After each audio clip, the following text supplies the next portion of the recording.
berada di sebuah lokasi yang pastinya nggak asing lagi bagi warga kota Probolinggo.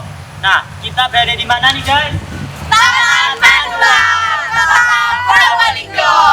Emangnya kita mau ngapain sih di sini guys? Pada hari ini, tepatnya pada tanggal 20 Februari 2020, kami akan melakukan pemantauan kualitas air sungai dengan menggunakan metode biotilik. Kalian tahu nggak sih apa itu biotilik? Belum. Biotilik itu berasal dari dua kata, yaitu bio dan tilik. Bio artinya biota dan tilik artinya mengamati dengan telik. Jadi, biotilik adalah pemantauan kualitas air sungai dengan menggunakan biotilik. Dengan menggunakan metode ini, kami akan melakukan pemantauan kualitas air sungai yang tepatnya berada di belakang kami, yaitu Sungai Kasba. Nah, ini dia lokasi pemantauan kualitas air sungai kami pada hari ini. Ikuti terus ya.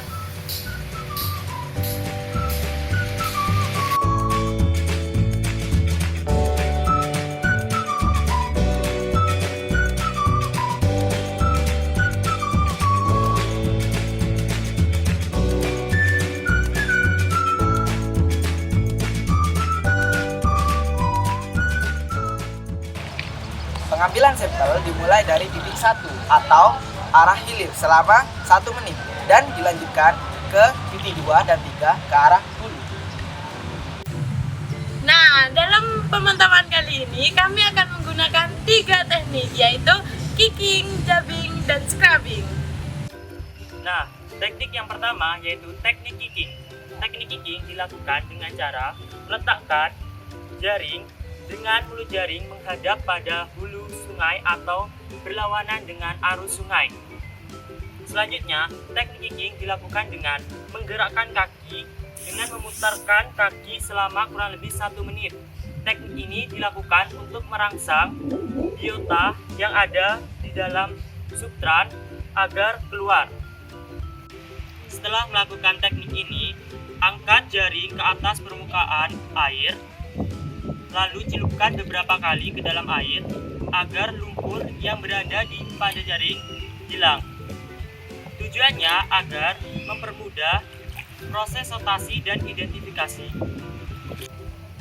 Tahap selanjutnya yaitu sediakan nampan plastik seperti ini, kemudian isi sedikit air, kemudian angkat jaring, tuangkan ke dalam nampan plastik. Teknik yang kedua yaitu teknik jabbing. Teknik jabbing dilakukan di tepi sungai dangkal atau dalam dengan menggunakan jaring yang diletakkan di dasar sungai dengan maju ke arah hulu atau sumber datangnya air seperti ini.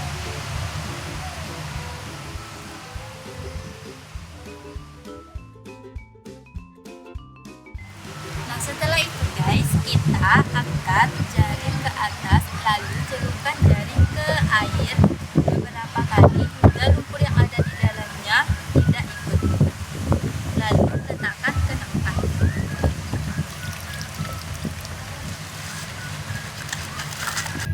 Nah guys, teknik selanjutnya adalah teknik scrubbing. Teknik scrubbing dilakukan dengan cari batu di dasar air.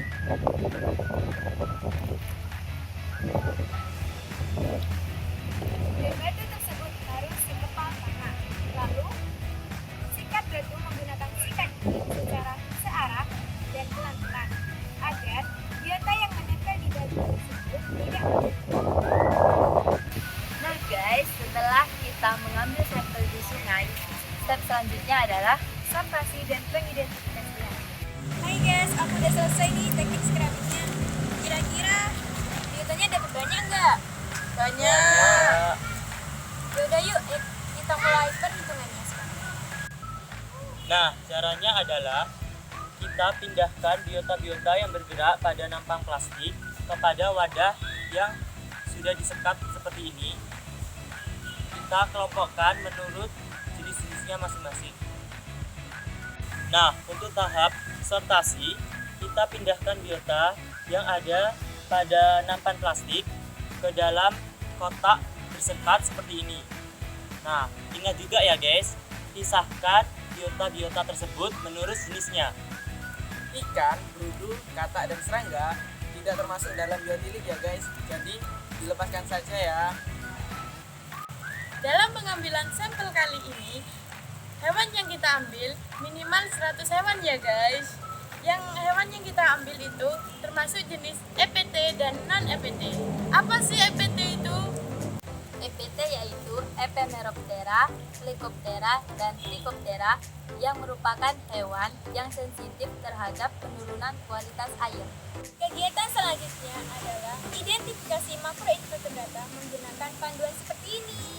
Cara penghitungannya, kita jumlah biotanya sesuai jenisnya, kemudian kita tulis skornya sesuai buku panduan ini. Contohnya, kita itu menemukan kelompok EPT seperti ini guys. Itu nomor 20 dengan skor 3. Ini hewannya guys.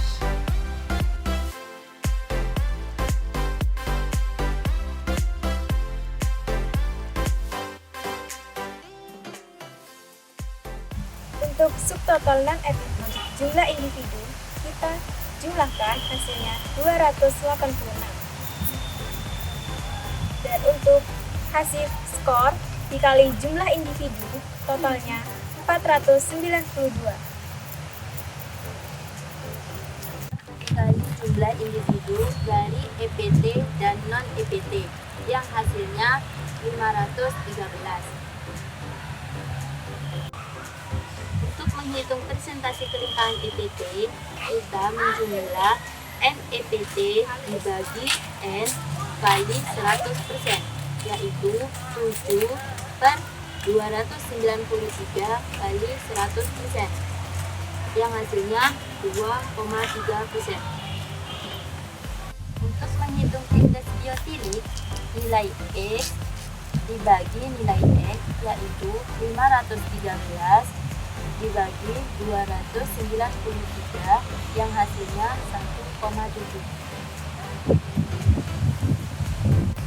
Cara penilaian kualitas air sungai yaitu dengan cara melihat keragaman jenis EPT. Keragaman jenis EPT yang kita dapat ada 9, berarti skor yang kita dapatkan adalah 2. Kemudian melihat keragaman jenis EPT. Keragaman jenis EPT yang kami dapat yaitu 1, jadi mendapat skor 2. Kemudian melihat presentase kelimpahan EPT. Presentase kelimpahan EPT yang kita dapat tadi yaitu 2,3, yang berarti mendapat skor 3. Kemudian melihat indeks biotilik. Indeks biotilik yang kita dapat 1,7, berarti mendapat skor 1. Kemudian jumlah semua skor jadi hasilnya 8. Kemudian skor rata-rata total skor dibagi 4. 8 dibagi 4 sama dengan 2. Berarti kriteria kualitas air sungai tergolong tercemar sedang.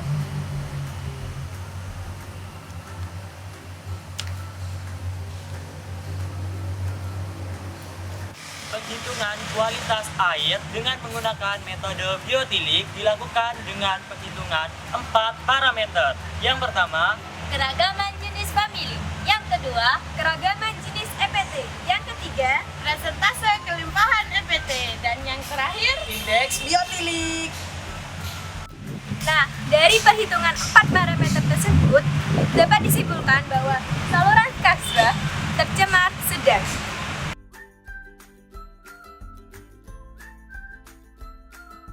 Nah, sekarang kita akan melakukan pengamatan lingkungan. Yang pertama itu, bagaimana sih komposisi substrat di tepi sungai? komposisi substrat di tepi sungai itu 10-50% terdiri dari batu yang beragam ukuran. Jadi mendapat skor 2. Nah, bagaimana aktivitas manusia yang ada di sini nih kawan-kawan? Nah, pada saat kami melakukan pengamatan pada sungai ini, ada cukup banyak aktivitas manusia yang diantaranya adalah pembuangan sampah dan pembuangan limbah. Jadi, skornya 2. Nah guys, pengamatan habitat dengan 10 parameter dapat diperoleh jumlah skor 21 dengan rata-rata skor kesehatan habitat 2,1, maka dapat ditarik kesimpulan bahwa Sungai Kasbah ini mendapat kategori sungai kurang sehat.